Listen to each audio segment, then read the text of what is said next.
IMF 금융위기를 다룬 영화. 당시 중고등학생이었던 저에게도 IMF 금융위기는 아픈 기억으로 남아 있습니다. 우리 가족, 친구, 또 멀지 않은 누군가에게 벌어졌던 그 안타까운 이야기들. 오늘 이야기는 그 어려웠던 시절, 그때 그 절체절명의 위기 속에서도 새로운 기회를 포착했던 어떤 입지전적인 투자자와 관련한 이야기인데요. 영화 속에 등장하는 유아인처럼 그 위기 속에서 냉철한 판단을 내렸던 승부사들. 여러 명의 이름이 거론되지만 최근에는 이분의 이름이 다시 조명되고 있죠. 1995년 개미 투자자로 변신해 IMF 외환 위기가 극복된 후 얼마 안가 종잣돈 3,400만 원으로 시작한 그의 자산은 이미 100억을 훌쩍 넘었다고 하죠. 증권가에서 잔뼈가 굵은 이들은 그의 이름을 마치 전설처럼 회자합니다. 그런 그가 최근 어느 매체와의 인터뷰를 통해 반도체 시장에 대한 몇 가지 견해를 내놨는데요. 그리고 그 기사의 제목이 의미심장합니다. 삼성전자의 시대가 저문다. 그는 향후 이 반도체 시장 질서가 칩리스와 팹리스, 또 파운드리 중심으로 개편될 것이라고 전망합니다. 그러면서 대장장이 이론을 제시하는데요. 전쟁터에서 싸우는 멋진 전사가 되려 하지 말고 전사에게 무기를 파는 대장장이가 되어라. 전투의 결론이 어떻게 나든 대장장이들은 계속해 무기를 판매할 수 있기 때문에 이 대장장이에 투자를 하라는 것이죠.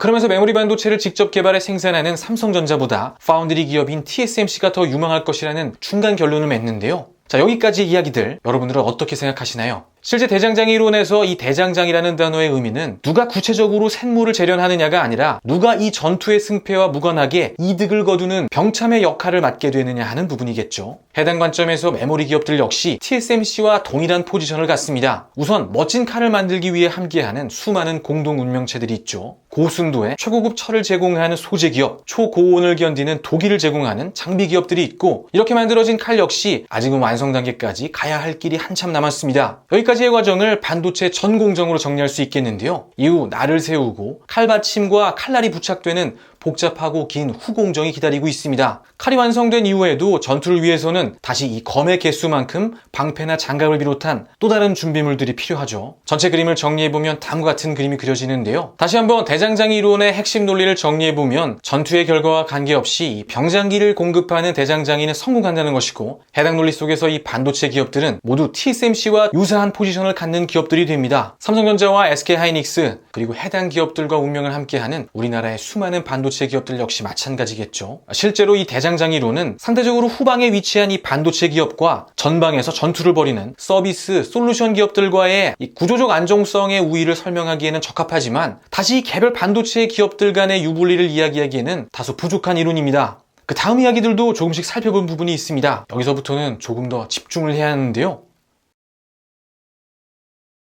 메모리 반도체 시장의 미래가 상대적으로 덜 유망하다는 결론을 위해 여기 제시된 또 다른 논리 전개들 천천히 한번 따라가 보겠습니다. PC와 노트북의 시대에 인텔이 성공한 것처럼 스마트폰 시대에는 삼성이 성장을 했다. 스마트폰은 펜이 없기 때문에 저전력이 필요하다. 여기서 저전력과 미세화가 필요해졌고, 이때 삼성전자의 역할이 대단했다. 문제는 이 다음부터 시작되는데요. 갑작스레 향후에도 이 반도체 미세화가 필요한 것이라는 물음이 제기됩니다. 그러면서 앞으로의 시대는 데이터 센터, 5G, 자율주행, 인공지능이기 때문에 정말 수많은 다양한 반도체가 필요하고, 반도체의 다양성, 다품종이 중요하다는 이야기가 나오죠. 우선 해당 논리 구조를 다시 한번 정리해 보겠습니다. 저전력 미세화를 스마트폰으로 연결하고 다시 삼성으로 엮은 후에 향후에는 미세화가 필요하지 않을 것이라는 중간 결론을 통해 이 마지막 단어를 약화시키는 논리 구조죠. 여러분들은 이 논리 전개 중에 숨어있는 함정들을 찾아내셨나요? 차근차근 정리해보면 여기서 잘못된 첫 번째 부분은 미세화에 대한 단편적 이해입니다. 공정 미세화는 트랜지스터 밀도의 증가, 전력 효율의 향상,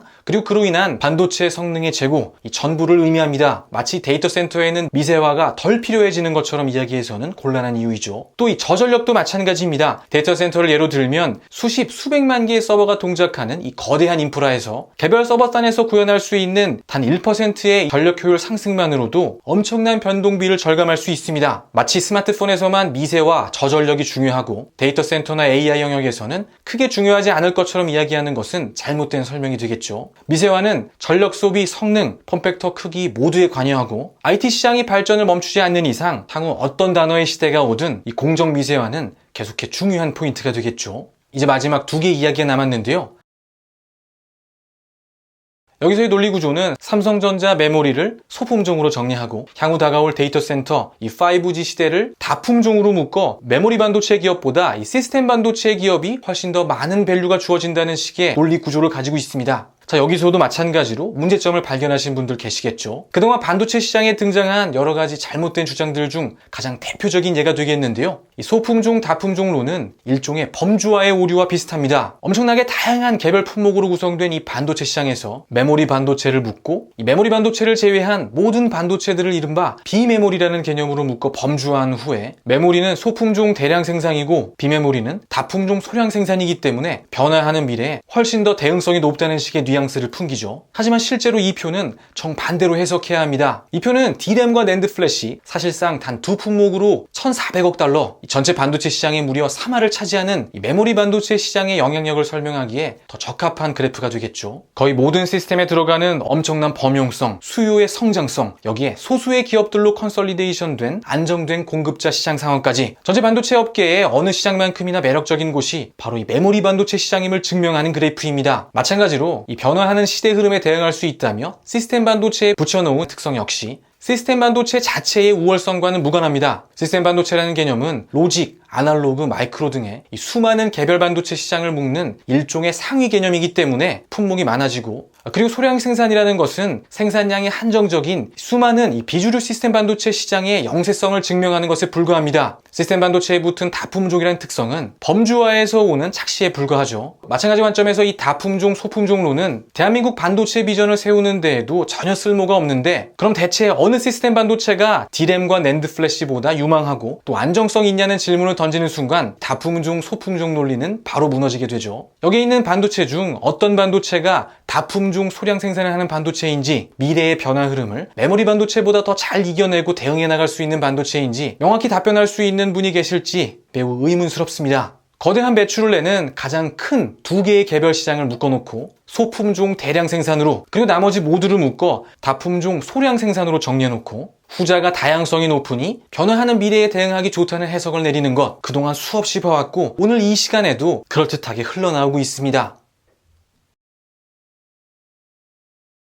물론 어떤 개인의 주장을 가지고 이것이 틀렸다 이렇게 이야기하는 것, 저도 매일 공부해가며 조금씩 알아가고 있는 주제에 조금 주제 넘는 이야기 같기도 하지만, 이 잘못된 주장이 최근 많은 사람들로 하여금 마치 메모리 반도체보다 시스템 반도체가 더 중요한 것처럼 믿게 만드는 근본적인 원인이 되겠죠. 물론 이 시스템 반도체 영역이 중요하지 않다는 말씀을 드리려는 것은 아닙니다. 저 역시 이 대한민국에도 엔비디아나 인텔과 같은 세계적인 로직 반도체 기업이 등장하길 간절히 바랍니다. 그 옛날 뉴클런에 대한 이야기에 가슴이 설레이고 아직 역사를 이어가고 있는 이 엑시노스의 이야기에 기대를 품는 수많은 저 같은 분들이 있죠. 문제는 시스템 반도체 영역이 중요하다는 그 주장까지의 논리인데요. 우리에게 시스템 반도체 영역이 중요한 것은 우리가 가지지 못한 이 시스템 반도체 영역마저 우리의 손에 넣을 수 있다면 지금 가지고 있는 이 메모리 반도체 역량과 더 큰 시너지를 낼 수 있기 때문입니다. 다시 말해 대한민국의 시스템 반도체 비전의 전제는 메모리라는 테마가 살아있어야 한다는 것인데요. 해당 관점에서 마치 메모리보다 시스템 반도체가 더 안전하고 중요하기 때문에 이 시스템 반도체에 우리도 투자해야 된다는 식의 이 다품종, 소품종론은 대중, 투자자들은 물론이고 IT 관련 정책을 만드는 이 정치인들로 하여금 잘못된 인식을 갖게 만들겠죠. 범주화의 오류를 통해 이 다품종과 소품종이라는 특성을 도출하고 메모리 반도체 시장을 시스템 반도체 시장보다 불안정하다는 결론을 내리는 그 과정의 허술함에 혀를 내두르게 됩니다. 두 번째 중요한 점은 앞으로 진행될 반도체 시장의 변화의 흐름들 속에 이 시스템 반도체 영역의 개별 시장들 역시 안정적인 상황은 전혀 아니란 점인데요. 머신러닝 AI 시대가 찾아오며 CPU에서 GPU로 무게중심이 움직이고 있죠. 그러면서 최근 로직 반도체 시장의 형세에 요동치고 있는 것처럼 향후 또 어느 진영에서 현 세대의 로직 반도체들을 훌쩍 뛰어넘는 강력한 연산 성능의 ASIC을 만들어낼 수 있겠습니다. 그리고 여기에 현재는 수많은 신규 진입자들이 이 시장에 뛰어들며 이 시장 패권 다툼에 나서고 있는 것이 이 시스템 반도체 시장의 현재 상황이죠. 강방천 회장님의 말씀대로 만약 앞으로 ASIC의 시대가 온다면 말 그대로 기성 시스템 반도체 기업들의 위기가 시작되는 것입니다. 과연 시스템 반도체는 메모리 반도체보다 미래 변화에 더 안정되고 유망한 반도체가 맞는지, 오늘 시간을 통해 이 소품종, 다품종론과 같은 잘못된 이야기들이 더 이상 이 메모리 반도체 시장을 위협하지 않길 바라봅니다.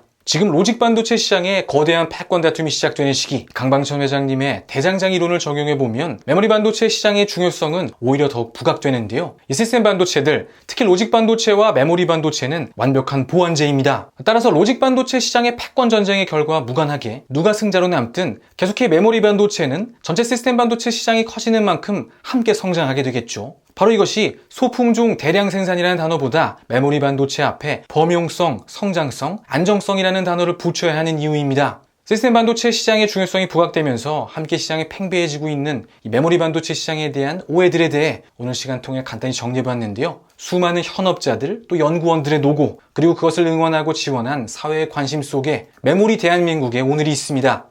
더 빛나 보이는 목표를 쫓는 와중에도 우리가 지금껏 만들어온 이 성취들을 귀중히 여기고 그것을 지킬 수 있는 방안에 대한 고민도 반드시 함께 병행돼야 된다는 점을 끝으로 말씀드리며 오늘 시간 마치도록 하겠습니다. 다음 시간에는 최근 정부의 정책 목표로 제시되고 있는 이 자동차 반도체 시장에 대한 오해들도 간단히 정리하는 시간을 갖도록 하겠습니다. 행복한 밤 보내십시오. 오늘도 함께 해주셔서 감사합니다.